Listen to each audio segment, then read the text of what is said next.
Well, good morning. My name is Gary Restaino. I'm the United States Attorney here in the District of Arizona. We're here today to provide you an update on the efforts of the Department of Justice and on local public safety officials to protect students. And we'll highlight some recent prosecutions, including a sentencing just earlier this morning of Penong Lee for threats directed at the University of Arizona. We are strongest in America when our educational institutions promote the free exchange of ideas, and we best accomplish that by ensuring that learning occurs in a safe space. So I'll first provide you with the federal prosecution perspective here in Arizona. That'll include a description of several recent federal cases, the trends we're seeing in those cases, and what this means for our collective and successful efforts to reduce violent crime here in Arizona and across America. For a federal law enforcement perspective, you'll next hear from Jason Alexander, the FBI's acting assistant special agent in charge in the Tucson office. And finally, you hear remarks from Chris Olson, the police chief for the University of Arizona. I'll summarize this introduction in Spanish for the benefit of the Spanish language media. Morning, Jesus. How you doing? Reunimos hoy para discutir las estrategias federales y locales para proteger estudiantes. Hablaremos de casos recientes, incluyendo la condena y sentencia de Penong Lee relacionado a amenazas dirigidas a la Universidad de Arizona. Estamos más fuertes en América cuando nuestros colegios y universidades pueden proporcionar una libertad de expresión y lo acomodamos mejor en asegurar un espacio seguro para la educación. Let's start with the case against Penong Lee. Defendant Lee was arrested in October 2023 and has been in federal custody since the arrest. The arrest came only a couple of days after a series of group messages on Snapchat threatening mass shootings on the University of Arizona campus and referencing an earlier mass shooting by Elliot Rodger of California, an adherent of incel ideology used to denigrate women. Now, Defendant Lee was also a self-professed member of the incel community in the past, and the Snapchat messages in the months prior to the charge threats contained multiple references to a desire to rape female college students. Now, the defendant had criminal charges in 2 state cases prior to these federal charges: a misdemeanor conviction for disorderly conduct in 2020 arising out of a dispute with an escort, and a drug trafficking offense from last September. So when law enforcement, the University of Arizona and FBI, learn about the threats in October, they've got this background on Defendant Lee, and they immediately react, again, in a very, very quick manner to protect the community. Now, Lee did not have a firearm at the time of the arrest in this case in October 23, but a firearm was found at a storage unit a month prior as part of a search warrant for the state-controlled substance offense, and we understand he had purchased another firearm from a local pawn shop the year before. And so this is a key message we want to convey today. Guns fuel hate. To be clear, it's not necessary to have a firearm in order to be charged with a threat about a mass shooting, but a defendant's prior ownership of firearms can exacerbate the risks posed by the threatening behavior, and it's certainly going to get our attention federally and locally. Penong Lee pleaded guilty to the interstate threats via Snapchat in the spring, and today was sentenced to 16 months imprisonment.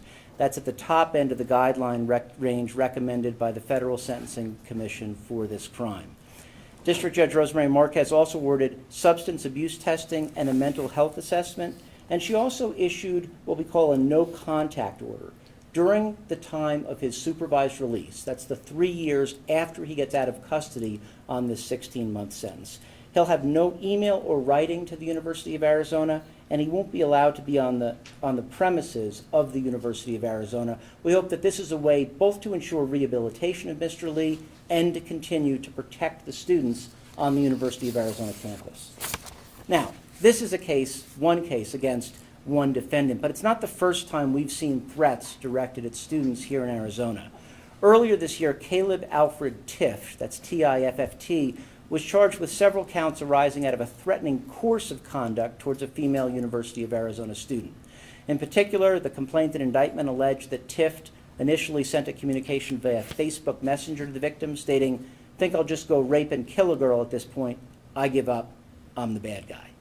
The following month, according to the charging documents, he made hoax calls to local law enforcement claiming to be the victim and threatening a mass shooting in her name. These are the types of things that go towards swatting allegations. This case remains ongoing, so I won't say more about the allegations at this time. What I will say, and what I will point out, is the diligence and dedication of the 911 dispatchers at the Pima County Sheriff's Office and the Tucson Police Department. They got those hoax calls, and they immediately recognized the suspicious nature of the calls and informed the FBI. Tip of the hat to these dedicated public servants for their quick response. I can talk in more detail about a third case because it's a completed case arising out of northern Arizona and elsewhere. Earlier last month, James Thomas Andrew McCarty was sentenced in Phoenix to 7 years imprisonment for hoax calls threatening violence via guns and bombs to high schools and to police departments, all while pretending to be his high school student victims. Of special note, the district judge in that case imposed a sex offender condition on the 7-year sentence, which is a little bit odd because it wasn't a sex offense. But the evidence showed that he targeted one female high school student because she declined his request to send nude photographs. And so that was part of the sentencing in that case. So these three cases, and in particularly the closed Lee and McCarty cases, illustrate three important tenets in our work to curtail threats. First, in an era of unprecedented attacks on women's rights, we see more and more threats directed against women. We can put people in prison on the back end and work towards holistic conditions of supervision post-incarceration in an effort to deter this behavior. But we also just need some better role models and more life coaches and other interveners for those who threaten gender-based violence. Let's help people get their heads out of those rabbit holes that cause them to say these things that are in fact crimes. We also look to local government partners for their ideas, and I'd like to particularly recognize Tucson Municipal Judge Wendy Million for her efforts in ensuring that persons under orders of protection, an order prohibiting contact typically in a domestic violence scenario, that they remain prohibited from firearms possession. We appreciate the partnership with Judge Million and her use of Department of Justice grant funding to further this important end. Second issue that we would talk about is that, look, not all nasty or cruel emails, direct messages, and phone calls are true threats. Criminalizing a communication under federal law requires a serious expression that a speaker means to commit an act of violence, and it often therefore takes additional context for us to establish the speaker's understanding and the recipient's reaction. The key message to everyone today is that all of those statements, even if they don't rise to the level of a chargeable crime, are important information for police, schools, and the community at large. We encourage people who feel threatened to report concerning activities to local or federal law enforcement. In other words, you don't have to do the analysis on whether it makes a true threat under the criminal laws. If you feel threatened, please report so law enforcement can assess. Finally, we should look at threats in the overall context of violent crime. We're making tremendous progress nationally and in Arizona on reducing violent crime. Here in Tucson, we value the work of the FBI's Southern Arizona Violent Crime and Gang Task Force and the participation of the University of Arizona on that task force, as well as the evidence-based investigative practices inherent in the department's longstanding Project Safe Neighborhoods program. As Attorney General Garland highlighted last month, the FBI's Uniform Crime Report reflects a marked decrease in the first quarter of calendar year 2024 over the prior year's national statistics. Double-digit decreases in nearly every violent crime and property crime category nationally among all regions of the country and among jurisdictions of every shape and size. But we need to continue our vigilance, and prosecutions of true threats are key tools to continue the downward trend and to protect our communities, including educational institutions. Before I turn it over to ASAC Alexander, let me just give a quick shout out to Assistant U.S. Attorney Adam Rossi, to Special Agent Dan Douglas, and to Detective Austin Spala, the prosecution team in this case against Michael Penong Lee. Thanks to them for their diligence and dedication in protecting the public. Thank you, and I'll now turn it over to ASAC Alexander. Thank you, U.S. Attorney Restaino. Thank you all for coming. On October 25th, members from the FBI's Southern Arizona Violent Crime and Gang Task Force arrested Michael Lee for transmitting threats through interstate communications for threatening to commit a mass shooting at the University of Arizona. I stand here proud to say that Michael Lee did not succeed in his plan. All students deserve to get an education without fear for their safety or security. The FBI will continue to work every day to protect these basic rights and work with our partners to ensure college campuses remain a safe space for students. I would like to thank our law enforcement partners at the University of Arizona Police Department for bringing us this information promptly so we could act quickly. And I would also like to thank the United States Attorney's Office for showing that incidents like this are taken seriously and have serious consequences. But mainly, I would like to thank the members of the public. Without them, we could be standing here under different circumstances. Cases like this underscore the importance of the public working together. Many of our cases start with public information, tips, people who are out there who hear or see something, and take steps to save lives. You made the difference in this case. Threats like these are not rare. The FBI National Threat Intake Center receives more than 3,000 tips from the public on a daily basis. These tips include anything from a threat to life, missing persons, to internet fraud. We would rather run down a lead that ends in nothing than miss one that ends in the loss of life. This case is a great reminder for the public to report suspicious activity to us at 1-800-CALL-FBI or to your local law enforcement agency. Thank you. I'll hand things over to University of Arizona Police Chief Chris Olson.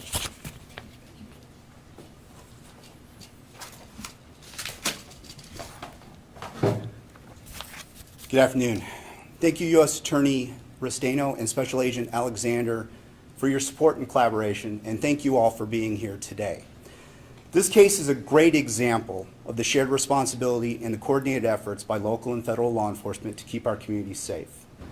It takes all of us working together, remaining vigilant toward monitoring and disrupting threats of any kind. The University of Arizona's Office of Public Safety and Police Department are grateful for the continued support and collaborative efforts of our federal partners. Our ability to avert targeted violence is greatly enhanced when we work closely. This case is a great example of how strong partnerships and a sense of urgency among all collaborators resulted in the swift apprehension of a person threatening our community.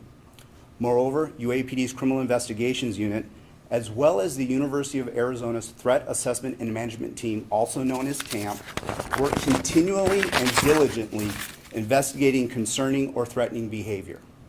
TAMP is a diverse, multidisciplinary team of faculty, staff, and UAPD officers that consider various approaches to disrupting and mitigating threats. Without speaking to specific cases, TAMP's mission is to always ensure the well-being and continued safety of the victims, the persons engaging in the concerning behavior, and the campus community at large. TAMP and UAPD will continue to monitor and prevent violent and disruptive behavior associated with this case and other cases that fall within our jurisdiction. This arrest and today's sentencing illustrates the importance of community members coming forward to report threatening behaviors. These threats can include violence or threats of violence, stalking, concerning electronic communications like texts or emails, or even things seen on social media. We encourage anyone who comes across such behavior to report it to law enforcement immediately. I am thankful for the community member who came forward in this case. In closing, I would like to thank the University of Arizona President Robert C. Robbins for his ongoing and continued support, U.S. Attorney Gary Restaino, and Assistant U.S. Attorney Adam Rossi for their successful prosecution of this case, and the F.B.I., specifically the Southern Arizona Violent Crime and Gang Task Force, for their outstanding work.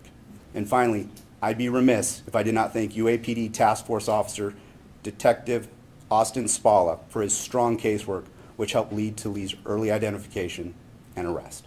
Thank you. Great, thanks, Chief, and thanks, ASAC Alexander. We can now take some questions related to the prosecution of Michael Penong Lee or the other threats prosecutions and or the approach to disrupting and deterring threats. As far as with the Michael Penong Lee, there was a plea agreement in this. Was there some difficulty in, say, pursuing a full-on prosecution without a plea agreement? There was a plea agreement in this case. We think the plea agreement arrived at the right resolution as well. You know, we seek sentences that are on the sentencing guidelines, and in this case, he was convicted of the full range of the criminal conduct that he committed. in some respects, he was lucky, right? Law enforcement reacted super quickly before he was able to do anything else. In this case, we didn't see any permanent harm. We didn't see disruption of classrooms. We didn't see any assaults or loss of life. Clearly, this conduct, as the judge said today in her sentencing remark, frightens a community. So there is general harm, but that's remediable. And as we looked at this, the plea agreement sentence is generally what we would have sought following the trial in this case, given that there were not additional aggravating circumstances present in this particular threat. Is time served included in this sentence? So he's been in custody for about 8.5 months, so he's got about 7 to go. There might be some good time in there.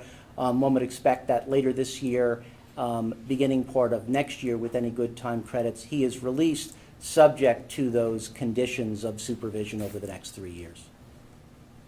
Let me just see if anyone else has a follow-up on that. Jesus, en español, ¿cómo le va? Una pregunta en español. Solamente para recapitular, son 3 casos en los que se colaboró con autoridades y ¿qué mensaje buscan enviar con esta detención? ¿Marcar un precedente, enviar un mensaje a las personas que estén pensando tal vez en intentar algo así? Sí, bueno, hay 2 mensajes. A las personas que están intentando de amenazar otras personas, por favor, mire a estas sentencias y condenas. Hay gran riesgo a su libertad. Segundo mensaje, por los amigos, los parientes de estas personas, por favor, les ayuden. Ellos necesitan aporte en pensar en una manera más clara y en utilizar su enoja, ¿verdad?, en otra manera que no es criminal. Yes. In Spanish as well. María Luis con Univision Arizona. En otros meses atrás, de hecho fue en diciembre, ha habido otros casos de como de secuestro alrededor del campus o de acoso a ciertos estudiantes. ¿También están colaborando ustedes con el Departamento de Policía de la universidad para tratar de llegar y encontrar a los culpables o el culpable, el sospechoso de esos actos? Bueno, en forma general, nosotros tenemos este grupo que trabaja con F.B.I. y Universidad de Arizona y otros socios en analizar los eventos a través de la universidad y todo. Algunos podemos investigar en una manera federal. Muchos van a investigar, los investigadores de Tucson, van a investigar el abogado del condado. Entonces, lo que podemos decir es que hay una colaboración para asegurar que alguien está investigando en la manera que conviene mejor a los hechos de un caso particular. Yes. This might be more for Chief Olson, but you spoke a lot about the TAMP team. How many cases does TAMP see per year, and how many are referred to like outside law enforcement agencies? Yeah, so I will get out of Chief Olson's way, but I think this is really important to talk about because we're not going to prosecute our way out of everything, and it is important to look from an evidence-based perspective at all sorts of different opportunities, so I look forward to hearing from him. Yeah, thank you, Ellie. So TAMP sees a wide variety of behaviors or threats that are reported, so concerning, creepy, and sometimes threatening. This past semester when I asked about a caseload entailing those that we were concerned about, I believe the number was 6 or 7. As far as the total caseload, I don't know what that answer is. You know, we're only a little more than a week after the sentencing of Murad Dervish, a case where there were threats made. His case was considered at that time difficult, that tracking threats or what threats to consider dangerous might have been considered difficult. Does this show a contrast now and perhaps more involvement with contacting federal authorities more quickly? Absolutely. One of the things, one of the results of the Murad Dervish trial and the murder of Professor Mike Schnur is the creation of the Office of Public Safety. And part of that is a threat assessment management team led by a clinical psychologist by the name of Dr. Jessica Semin. I work very closely with Dr. Semin. This case, the Caleb Tiff case, and other cases that we're monitoring are good examples of how this process and system is working. It's robust, we're diligent, with an incredible sense of urgency. All of this is a result of what happened in October of 2022. Hi, I think that this might be addressed to both of you in different contexts, but I want to talk a little bit about social media and how are you seeing threats increase as social media becomes more prominent in daily life? And how are local and federal law enforcement utilizing social media as kind of a benefit in this process? Want to take that? I can start this question. Let me just go back to the prior question with respect to the Dervish prosecution. That, of course, was a local prosecution. We're all real proud of Deputy County Attorney Mark Hotchkiss for his efforts on that case and for the efforts of the Pima County Attorney's Office to secure justice. With respect to the social media question, sure, we see a lot of threats on social media. In fact, in the Michael Penong Lee case, we saw those threats in particular. It forms a good portion of our sentencing advocacy to the court, because the benefit of social media is, even in something like Snapchat, it's preserved and we can have a record and a trail of that. So it is useful for us from an evidentiary perspective. And I think that we've also see some analysts at the FBI that can do a real good job on assessing that as well. And I'll turn it over to Asak Alexander here in a minute. What makes social media tricky, though, is that people just seem to get down into this, again, I say a rabbit hole of anger and emotion and just not fully always intuiting originally that they are speaking to a larger audience. So one of the helpful things to us in the efforts to prosecute threats is a recent Supreme Court decision called Counterman, which says that the level of intent necessary for someone that makes the threat really is just a recklessness standard. They don't have to know that they are going to cause emotional harm or other concern to the person that receives the threat. They have to just have a general disregard of the normal societal norms that would be caused by that. And so that decision has helped us get past the anonymity that sometimes occurs in people's minds about what they say and do on social media. But I think there may be more to say from the investigative side from Asak Alexander. Sure, I'll just touch on, I mean, of course, social media is out there everywhere now. And we don't have the resources to sit there and comb the internet. So we really rely on, like the point I said earlier, is we rely on the public to give us tips. I think I said earlier we get over 3,000 a day, and we take every one of them seriously. So we really rely on you guys out there to tell us when something doesn't look right. And just like the U.S. Attorney said, let us be the decider on whether it's criminal or not. And just a quick follow-up on specifically the Lee case. Can you reiterate, it was more than one person? It was one person that flagged this message and sent it to you? What was the initial start of this investigation? It was one person. It was one person. It seemed like the school year just ended at the university. We have another semester coming up, and perhaps Chief Olson can comment as far as any sort of new approaches to monitoring for threats or any new messaging to students as far as what to take seriously this coming semester? Yeah, we're constant. One of the things, I think the piece that gets missed quite a bit is the criminal intelligence piece and the monitoring that we do. We monitor social media. We do rely on our partners, both federal and state levels, to send us things that they receive. Everyone shares the University of Arizona campus. We're the community that everyone visits, works, lives, and plays. So this entire region has a vested interest in keeping that community safe, which makes good partners. And we work very well, both state and federally, with our partners to get information that threaten that community. Someone's got a son or daughter that attends that college, plays sports there, works there, visits there. So I do value the partnerships that we have. So our approach will remain the same. We're going to be vigilant, diligent, and aggressive when it comes to threats. And working with our TAMPT department, again under the leadership of Dr. Semin, when we get any information that threatens our community, we will attack it to ensure the safety of our community. I think we have time for one more question. Anybody else? Questions for any of the group on the threats, prosecutions? Adam with KGUN, I mean, just in terms of the reporting from students or anybody on campus, I'm just curious if you guys have seen some sort of uptick or increased attention from campus community following Professor Meisner's shooting and all of that. Yeah, I'll turn this over to Chief Olson. I can generally say we continue to be busy on threats.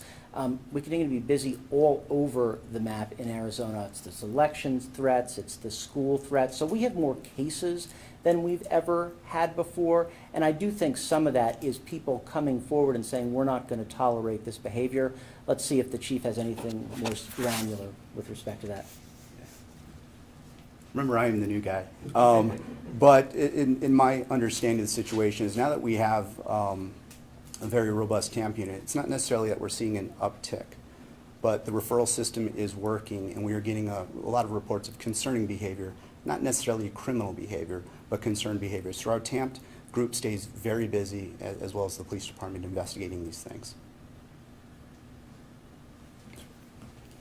Well, with that, we thank you all for coming, for taking the time to talk about a very important topic, and for listening in to the best practices and how we can protect students here in Arizona. Thank you.